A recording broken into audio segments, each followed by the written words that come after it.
কলকাতা ও জেলায় জমা জলে বিদ্যুৎস্পৃষ্ট হয়ে মৃত্যুর জন্য রাজ্য ও কলকাতা পুরসভাকে দায়ী করলেন বিজেপি রাজ্য সভাপতি সাংসদ শ্রমিক ভট্টাচার্য।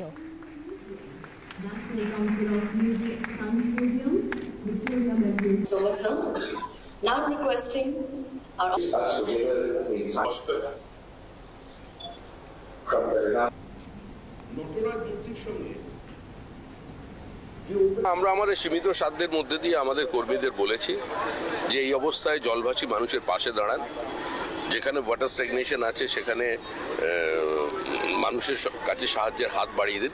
কিন্তু দুর্ভাগ্য এটাই, কলকাতার মতো একটা প্রাচীন শহরে